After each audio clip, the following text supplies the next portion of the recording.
Islam dan para pengurus masjid dan ormas melakukan demo di depan Wali Kota Medan hari ini tanggal 3. Lagi-lagi cari masalah, lagi-lagi cari keributan, lagi-lagi cari perang. Nggak tahu dia dunia ini sudah mau perang ketiga. Lagi-lagi Melayu ini bilang kota ini kota Medan mereka, orang Batak pulang ke Samosir. Lagi-lagi cari perang. Apa yang ada di pikiran kalian itu? Cobalah dulu pikirkan. Sekarang itu dunia ini lagi kacau. Lagi-lagi kalian membuat kacau di Wali Kota Medan. Orang Batak di Kota Medan ini sudah bisa berbabi. Kami sudah diperbolehkan berdagang kembali. Kenapa kalian mau menutup usaha kami?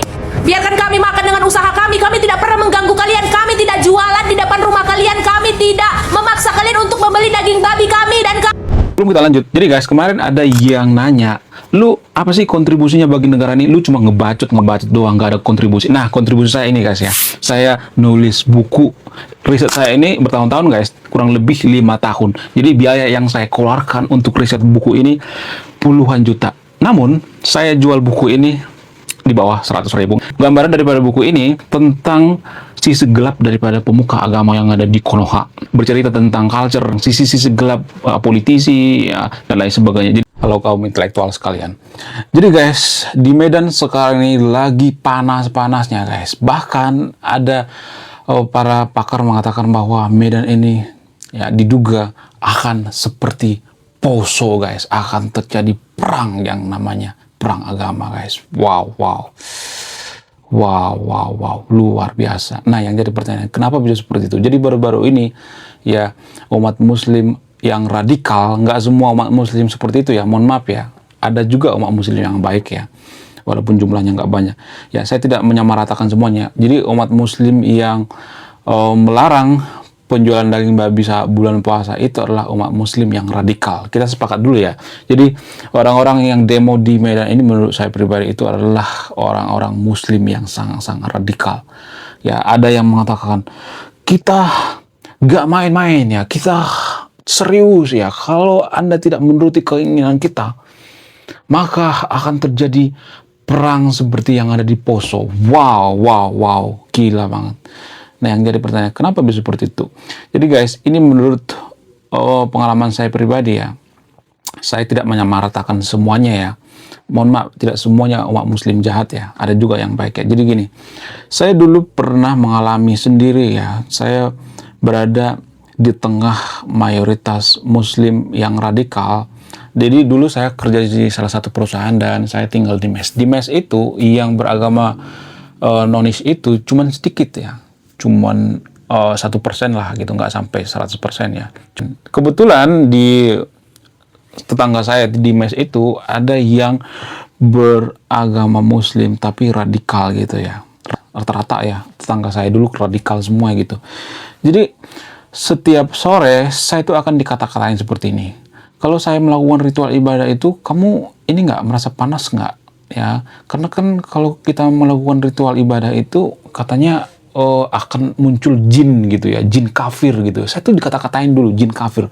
Sebelum UAS ngata-ngatain umat Kristen jin kafir, saya juga sudah dikata-katain guys ya. Kamu tuh kafir gitu ya. Kemudian saya sering ditawarin masuk ke agama mereka gitu ya. Tapi mohon maaf ya, bagian itu nggak semuanya seperti itu umat muslim ya. Ada juga yang baik ya. Ya kemungkinan yang bertetangga dengan saya itu ya Islam radikal ya. Kemudian selain itu kalau saya perhatikan ya, mereka ini ya Islam radikal ini ya pada saat puasa, pada saat dulu saya punya tetangga itu biasanya mereka itu lebih emosian, ngamukan gitu ya. Kalau saya makan itu saya harus nutup pintu. Kalau nggak nutup pintu maka langsung ditegur tuh ya. Kamu ini orang lagi puasa, kamu nggak menghargai kita gitu. Ya kita harus minta maaf gitu. Ya, jadi saya tuh dulu sering minta maaf sama orang-orang radikal seperti ini ya. Tapi setelah saya pikir-pikir, kok saya minta maaf ya? Emang saya salah apa? Setelah saya riset dan setelah saya teliti, ternyata mereka ini, orang-orang yang radikal ini, mereka bisa radikal itu dipengaruhi oleh doktrin ternyata. Mohon maaf bagi itu video, saya tidak mengatakan doktrin itu jahat ya, saya tidak mengatakan seperti itu ya. Jadi kalau kita perhatikan ya, saya tidak memojokkan agama tertentu di sini ya. Kalau kita perhatikan Islam radikal ini kan di mana-mana kan susah hidup berdampingan dengan orang lain gitu ya. Kenapa bisa seperti itu? Apa alasannya? Jadi kalau kita perhatikan misalnya di India, mereka ini dimusuhi ya, Islam-Islam yang radikal. Di Eropa juga diusir, kemudian di Amerika bermasalah, kemudian pokoknya ya di luar negeri bermasalah terus. Sama halnya dengan yang ada di Medan ini. Menurut keyakinan saya, di Medan ini sudah banyak orang Islam yang radikal. Kenapa saya mengatakan seperti itu? Apa datanya? Apa dasarnya? Dasarnya itu menurut BNPT, jumlah orang yang radikal di Indonesia itu sekitar 33 juta orang. Menurut data, ini menurut data guys ya, kalau mau bantah pakai data ya. Mari kita berdebat secara akademis. Menurut data, orang yang radikal itu biasanya akan mengkafir-kafirkan agama lain. Mereka biasanya tidak suka dengan perbedaan. Sama halnya dengan yang terjadi di Medan ini. Kenapa? Pada saat bulan puasa mereka tidak suka orang jualan babi gitu. Jadi ini kan anti dengan perbedaan. Orang-orang seperti ini adalah orang-orang yang radikal. Ini menurut data ya, polanya selalu sama. Nah yang jadi pertanyaan, kenapa mereka itu anti perbedaan? Kenapa mereka itu mengkafir-kafirkan? Jadi menurut penelitian ternyata orang yang radikal itu dipengaruhi oleh prinsip yang mengatakan bahwa agama saya yang paling benar, agama saya yang paling suci, agama saya yang punya sorga, agama saya itu kebenaran, agama lain sesat. Sehingga mereka benci dengan perbedaan. Jadi kalau seseorang itu didoktrin dari kecil bahwa agama kita yang paling benar, agama kita yang paling suci, maka biasanya kalau gede akan menganggap bahwa agama lain sesat. Itu sebenarnya asal muasal daripada orang yang radikal. Itu sebenarnya pemicu orang yang radikal dan ini jarang dibongkar guys. Nah yang jadi pertanyaan, doktrin yang mengatakan agama saya yang paling benar, agama saya yang paling sempurna, agama saya yang paling masuk surga, agama lain sesat, apakah ini doktrin daripada agama itu sendiri? Bagaimana fakta yang sebenarnya? Apakah ini ada dalil-dalilnya dalam kitab suci? Kalau misalnya ada yang mengatakan bahwa oh ini nggak ada hubungannya dengan agama, oh ini murni orang yang radikal. Nah, kenapa di dalam agama tertentu ada doktrin yang mengatakan agama saya yang paling benar, agama saya yang paling sempurna, agama saya yang paling suci. Kalau nggak melalui agama saya nggak bakal masuk surga. Nah yang jadi pertanyaan, apakah ayat kitab suci terlibat dalam masalah ini? Kenapa orang-orang yang radikal itu selalu meneriakkan nama Tuhannya? Kenapa mereka selalu bawa-bawa dalil? Kenapa mereka selalu ngambil dalil-dalil dari kitab suci? Nah yang jadi pertanyaan, apakah kitab sucinya yang salah? Atau orang yang salah? Apakah orang yang radikal itu yang salah? Atau kitab suci yang salah? Bagaimana fakta yang sebenarnya? Di video ini akan saya bongkar ya.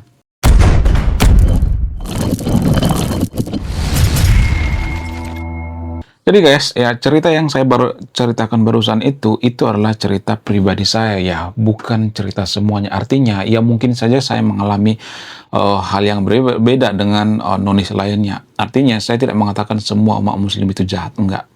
Bahkan di rumah saya ada umat muslim kok ya, nggak jadi masalah ya. Tapi yang kalau saya perhatikan umat muslim yang ada di Medan ini adalah umat muslim yang radikal, yang melarang penjualan daging babi. Itu adalah umat muslim yang radikal. Jadi orang yang radikal ini adalah orang yang jahat. Apakah kita akan mentoleransi kejahatan? Apakah kita akan mentoleransi yang namanya orang yang radikal? Saya tidak menyimpulkan ya, silakan simpulkan sendiri ya. Kemudian kalau misalnya ada yang mengatakan oh ini kan nggak ada hubungan dengan agama, nggak ada hubungan dengan kitab suci dan sebagainya. Tapi kan menurut penelitian, ini menurut penelitian ya, orang yang radikal itu mereka menganggap bahwa agamanya yang paling benar, agama yang paling suci, ini kan doktrin ya. Jadi ada semacam ambigu di sini, ada semacam kebingungan. Nah yang jadi pertanyaan, apakah kitab suci itu terlibat? Kenapa mereka bawa dalil gitu? Kenapa mereka meneriakkan nama Tuhannya gitu ketika menggusur orang lain? Ya maksudnya mempersekusi orang lain ya, orang lagi ibadah dipersekusi dan sebagainya, atau melarang penjualan daging babi. Mereka meneriakkan nama Tuhannya. Apakah ini bawa agama atau tidak? Silakan simpulkan sendiri. Saya tidak akan menyimpulkan ya. Kalau misalnya mereka bawa dalil misalnya ya, apakah ini yang salah agamanya atau orangnya? Silahkan simpulkan sendiri. Saya tidak akan menyimpulkan ya. Karena apa? Karena saya tidak mau menggurui yang nonton video ini. Jadi saya yakin yang nonton video orang yang sangat cerdas. Jadi Anda yang menyimpulkan ya, bukan saya ya. Kalau saya menyimpulkan artinya saya berpihak. Di video ini saya tidak benar-benar berpihak ya. Karena dalam dunia ini kita nggak boleh berpikirnya itu hitam putih. Ada warna abu-abu gitu ya. Ada ranah abu-abu. Jadi saya yakin nonton video orang yang sangat jenius, orang yang sangat cerdas, dan Anda yang akan menyimpulkan. Kemudian kalau kita perhatikan ya, kalau boleh jujur ya, saya itu orang yang sangat peka dengan lingkungan ya. Karena background saya itu kan antropologi ya. Jadi secara antropologi kalau saya perhatikan, dari dulu sampai sekarang ya, ketika Indonesia sudah merdeka, maka kalau saya perhatikan itu ada semacam stereotip yang mengatakan bahwa umat muslim ini terjolimi, umat muslim ini dikriminalisasi dan sebagainya. Sehingga umat muslim yang radikal, nggak semuanya tapi ya, umat muslim yang radikal itu biasanya mereka melakukan persekusi gitu ya. Untuk apa? Apa sebenarnya tujuan mereka? Tujuan mereka itu karena mereka menganggap bahwa mereka itu dijolimi gitu ya. Mereka terjolimi dan lain sebagainya. Dan ini pola daripada orang-orang yang radikal dari dulu zaman sekarang. Ya. Yang mengatakan pertama kali seperti ini bukan saya guys. Siapa? Islah Bahrawi. Pola dasar dari kelompok radikal ekstrim dan teror ini akan selalu mengkafirkan orang yang dianggap berbeda dengan dirinya. Klaim-klaim kebenaran ini selalu digaungkan oleh mereka, seolah-olah orang lain yang berbeda pasti salah. Ini adalah pola dasar dari kelompok radikal ekstrim dan teror yang terjadi di bagian negara manapun hari ini. Di Afrika, di Asia Tengah, Asia Selatan, hingga Indonesia. Pak Islah Bahrawi lah yang mengatakan seperti itu. Karena beliau ini adalah seorang peneliti, ya, orang yang ahli memperhatikan pola daripada orang-orang yang radikal. Ya. Pak Islah Bahrawi ini adalah seorang lulusan dari Amerika. Dia meneliti gitu ya pola-pola orang yang radikal. Biasanya mereka ini si paling terjolimi. Orang-orang yang radikal itu biasanya mereka si paling terjolimi. Ya. Kemudian mereka menganggap bahwa mereka didiskriminasi dan lain sebagainya. Biasanya alasan-alasan mereka itu ya mereka nonton video tentang umat muslim yang dipersekusi di India, kemudian umat muslim yang dipersekusi di Eropa. Saya juga harus mengakui ya, ada juga orang muslim yang diperlakukan tidak baik di Eropa ya, tapi nggak banyak ya, jumlahnya nggak banyak. Tapi gini guys, kita harus mengetahui bahwa orang yang ada di Eropa itu kan imigran ya, sementara orang-orang Batak, orang Medan yang ada tinggal di Medan itu kan bukan imigran guys. Jadi kita harus bisa membedakan, orang Batak itu bukan imigran, pribumi asli. Jadi kalau saya perhatikan, kalau jeli ya, kalau saya perhatikan itu dari dulu waktu kita merdeka itu sudah ada banyak masalah seperti ini ya. Kemudian waktu baru Indonesia merdeka itu ada sekelompok orang yang mengatakan bahwa Indonesia itu harus jadi negara agama ya. Kemudian selain itu ada kejadian-kejadian seperti ada 1000 gereja yang dibakar setelah Indonesia merdeka. Kemudian ada banyak lagi ya, orang lagi ibadah dipersekusi ya. Kemudian orang lagi bikin rumah ibadah dipersekusi ya, dipersulit izinnya. Kemudian ada jualan pas bulan puasa ya, nggak semuanya tapi ya di sweeping, kemudian dilarang-larang. Penjualan daging babi ini sebenarnya bukan semata hanya menertibkan, tapi ini bentuk daripada intoleransi. Ini bentuk daripada kejahatan yang dilakukan oleh orang-orang yang radikal gitu ya. Nah, yang jadi pertanyaan, bagaimana solusinya? Jadi di video saya sebelumnya juga sudah saya mengatakan bahwa solusi sehat, ini solusi sehat ya, saya tidak memprovokasi yang nonton videonya. Solusi sehat itu daripada Medan itu seperti Poso, ya seperti Sampit dan lain sebagainya, lebih baik ya usulan saya itu Indonesia ini dibagi dua aja. Ini usulan sehat ya. Saya tidak memprovokasi karena saya kasihan dengan nonis gitu ya. Saya tidak ada niat untuk memecah belah bangsa. Jangan berpikir bahwa saya memecah belah bangsa ya. Saya bukan pemecah belah bangsa. Justru waktu Indonesia merdeka itu nggak ada kesepakatan misalnya nih nanti kalau puasa larang penjualan daging babi ya, nggak ada seperti itu ya. Kemudian kalau nanti bulan puasa sweeping warung ya, nggak ada seperti itu. Kemudian nanti kalau kita sudah merdeka akan mempersulit pembangunan rumah ibadah ya, gereja dan sebagainya, nggak ada seperti itu ya. Kalau kita merdeka nanti kita bakar gereja, ada 1000 gereja yang dibakar, nggak ada seperti itu. Sebenarnya yang berkhianat itu sebenarnya bukan saya, yang berkhianat itu Anda, orang-orang yang radikal, Anda yang tidak peduli dengan perbedaan gitu ya, Anda yang anti dengan perbedaan. Jadi pelarangan penjualan daging babi ini yang bermodus penertiban ini sebenarnya ini adalah bentuk daripada intoleransi. Ini kejahatan orang-orang radikal. Ini berkedok sebenarnya, berkedok penertiban.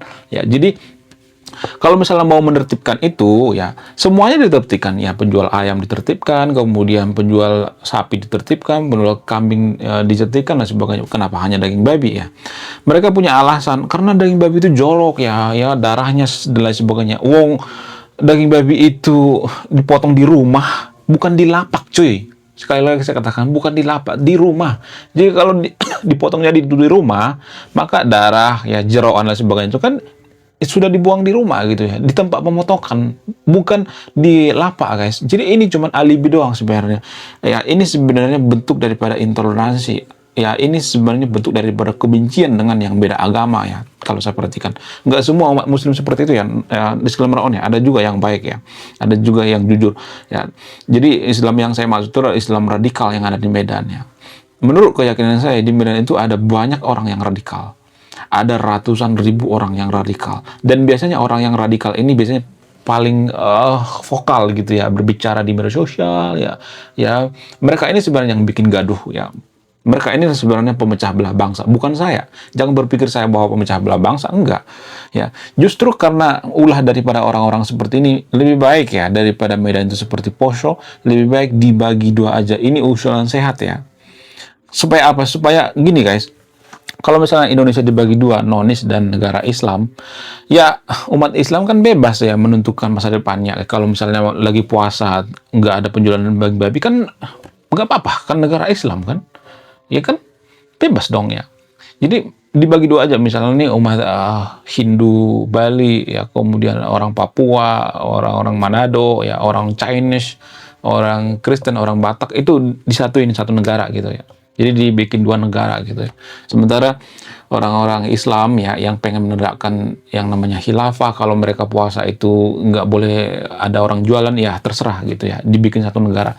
Jadi ini usulan sehat. Daripada bentrok, daripada perang-perangan ya kan. Kan capek kita berurusan dengan orang, misalnya orang yang radikal gitu ya.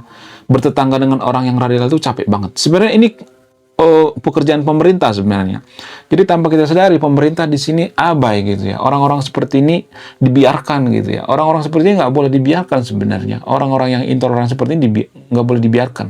Jadi pemerintah itu tanpa kita sadari itu abai sekali ya. Jadi karena pemerintah abai, daripada terjadi seperti yang ada di Poso, di Medan ya, ya daripada memanas ya, daripada terjadi perang agama. Ya, lebih baik ya, hemat saya, lebih baik Indonesia dibagi dua aja. Ini usulan sehat ya. Saya tidak memprovokasi ya. Jangan berpikir bahwa saya itu memecah belah bangsa. Justru karena ulah-ulah seperti ini ya, kita berpikirnya seperti ini gitu ya. Karena kalau kita lawan orang-orang seperti ini ya, orang seperti ini kan orang-orang yang radikal itu kan hobinya perang. Di mana-mana seperti itu, di Afghanistan seperti itu, di Suriah seperti itu. Kalau kita lihat ya, ini murni dari data ya, saya tidak ngarang-ngarang ya.